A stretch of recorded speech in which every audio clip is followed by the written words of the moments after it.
Antigua के sir Vivian Richard stadium में England ने एक हिस्टोरिक चेज करके वेस्ट इंडीज को हरा दिया। सेकंड हाईएस्ट एवर चेज इन वेस्ट इंडीज। 328 का टारगेट 15 बॉल रहते चेज कर लिया इंग्लैंड ने, thanks to their new captain Liam Livingstone, जो कि जबरदस्त फॉर्म में चल रहे हैं पिछले 3-4 महीने से। इसी वजह से मैंने कहा था कि किंग्स 11 पंजाब को बहुत सोचना चाहिए और लियम लिविंगस्टन की पास्ट परफॉर्मेंसेस नहीं, उनका रिसेंट फॉर्म देखना चाहिए।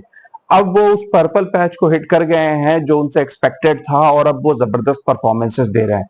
कल उन्होंने एक चेस के टाइम में ऐसी आउटस्टैंडिंग इनिंग्स खेली है जिससे ये चेस बिल्कुल छोटा हो गया। 9 छक्के मारे लियम लिविंगस्टन ने अपनी पहली ओडीआई 100 में 124 ऑफ जस्ट 85 बॉल्स और इस चेस को कंप्लीट किया।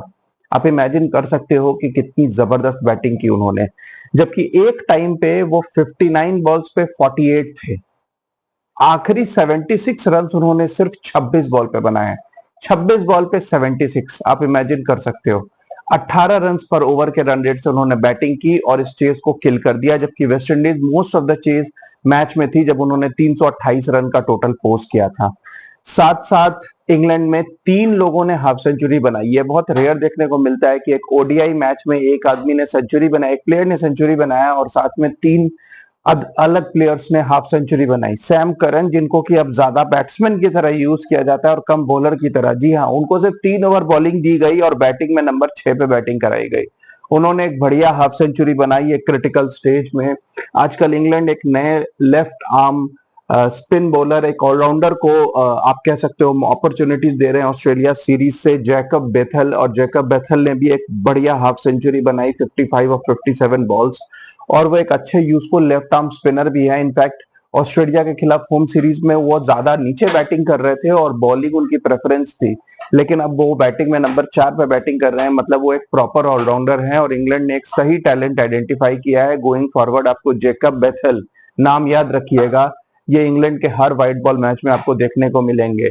ये तेज बैटिंग करते हैं और साथ साथ यूजफुल लेफ्ट आर्म स्पिन। मुझे ऐसा लगता है कि मोइन अली की जगह अब इनको ट्रेन किया जा रहा है and he is only 21 years old. तो गोइंग फॉरवर्ड आपको जेकब बेथल रेगुलरली व्हाइट बॉल खेलते दिखेंगे, क्या पता रेड बॉल टीम में भी आ जाए। और साथ साथ एवर रिलायबल फिल सॉल्ट, जो अब इंग्लैंड की धीरे धीरे आप कह सकते हो व्हाइट बॉल में जॉनी बेयरस्टो की जगह ले रहे हैं। फिल सॉल्ट ने भी एक तेज 50 बनाई at the top of the order और फिल सॉल्ट ने अपनी जगह फिर से पक्की कर ली है इस टीम में। इन तीनों की हाफ सेंचुरीज और लियम लिविंगस्टन की सेंचुरी से ये टोटल तो चेज हो गई, लेकिन उसके पहले बात करनी होगी एक ऐसे प्लेयर के बारे में जो मेरे ख्याल से सबसे ज्यादा अंडररेटेड प्लेयर है इस जनरेशन का, और वो है शाई होप। शाई होप ने कल अपनी सेंचुरी पूरी की, 17th ODI century.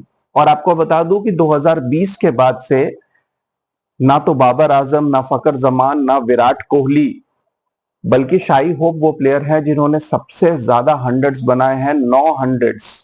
Virat Kohli ने जब 2023 में पर्पल पैच हिट किया था, फिर से वर्ल्ड कप में 3 हंड्रेड्स बनाए थे। उसके पहले एशिया कप में पाकिस्तान के खिलाफ एक ऐसा 100 बनाया था जिससे पाकिस्तान रिकॉर्ड हार सफर किया था, और उसके पहले भी उन्होंने होम में न्यूजीलैंड के खिलाफ, श्रीलंका के खिलाफ हंड्रेड्स बनाए थे। उसके बावजूद शाई होप की हंड्रेड्स सबसे ज्यादा हैं, जबकि इमेजिन कीजिए आपकी वेस्ट इंडीज ने पिछला वर्ल्ड कप भी नहीं खेला, 9 मैचेस मिस किए शाई होप ने। फिर भी शाई होप ने कल अपनी 17th सेंचुरी पूरी की और वेस्ट इंडीज की ओडीआई हिस्ट्री में वो 3rd highest number of century maker बन गए हैं। क्रिस गेल और ब्रायन लारा के बाद अब नंबर 3 पे शाई होप का नाम आ गया है। डेस्मंड हेन्स को क्रॉस किया या को इक्वलाइज किया उन्होंने रादर, और 17 सेंचुरीज के बाद अब उनका अगला टारगेट है ब्रायन लारा की 19 सेंचुरीज, जो मेरे ख्याल से वो अगले साल तक पूरा कर सकते हैं क्योंकि वेस्ट इंडीज के काफी ओडीआई मैचेस हैं इस बीच में। क्रिस गेल का टारगेट भी बहुत दूर नहीं है क्योंकि शाई होप अब वेस्ट इंडीज के कैप्टन है और आने वाले 3-4 सालों में मैं श्योर हूं कि अगले वर्ल्ड कप तक शाई होप ही कैप्टन बने रहेंगे और वो क्रिस गेल का भी रिकॉर्ड तोड़ के वेस्ट इंडीज के लिए सबसे ज्यादा सेंचुरी बनाने वाले प्लेयर बन जाएंगे, और उनका एवरेज भी ऑलमोस्ट 50 का है ओडीआई में। क्योंकि वेस्ट इंडीज बहुत मैचेस नहीं जीतती है, इस वजह से कई बार शाई होप के ये अचीवमेंट्स दब जाते हैं। जहां पाकिस्तान बाबर आजम को खुले तरीके से सपोर्ट करता है, प्रमोट करता है। वहीं वेस्टइंडीज क्रिकेट शाई होप के बारे में इतनी बात नहीं करती, जिसकी वजह से शाई होप के रिकॉर्ड्स काफी छिपे हुए हैं।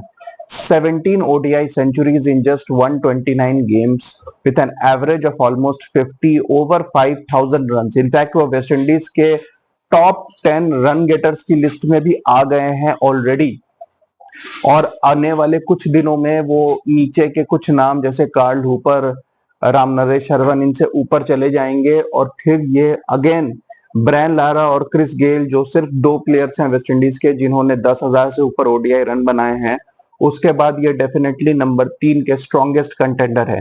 इतनी ओडीआई क्रिकेट होती नहीं है कि शायद वो 10,000 रन तक पहुंच पाए, लेकिन ये 8,000 9,000 ओडीआई रन बनाएंगे अपने कैरियर में, जो कि एक ह्यूज अचीवमेंट होगी आज के टाइम पे। अनफॉर्चुनेट रहे कि उनकी ये सेंचुरी मैच विनिंग नहीं हो पाई, मगर वेस्टइंडीज को 328 तक के टोटल में पहुंचाने में शाई होप का बहुत बड़ा हाथ रहा। एक जबरदस्त 117 रनों की इनिंग, साथ में वेस्टइंडीज की टीम में आप हमेशा देखते हो नए प्लेयर्स आ रहे होते हैं, पुराने जा रहे होते हैं, इनकी कोई फिक्स टीम तो रहती नहीं है। तो वैसे में एक नई यंगस्टर पीसी कार्टी को मौका दिया गया, जिन्होंने 71 बनाए, और शर्फेन रदरफोर्ड जो काफी टाइम से, मतलब इनफैक्ट मैं कहूंगा पिछले श्रीलंका सीरीज से एक रेगुलर नंबर 5-6 के बैट्समैन बन गए हैं, जो वेस्टइंडीज को कोलैप्सेस से बचाते हैं। और यहाँ जब प्लेटफॉर्म था तो उन्होंने 36 बॉल्स 54 बना के वेस्टइंडीज के स्कोर को प्रोपेल किया ओवर 320।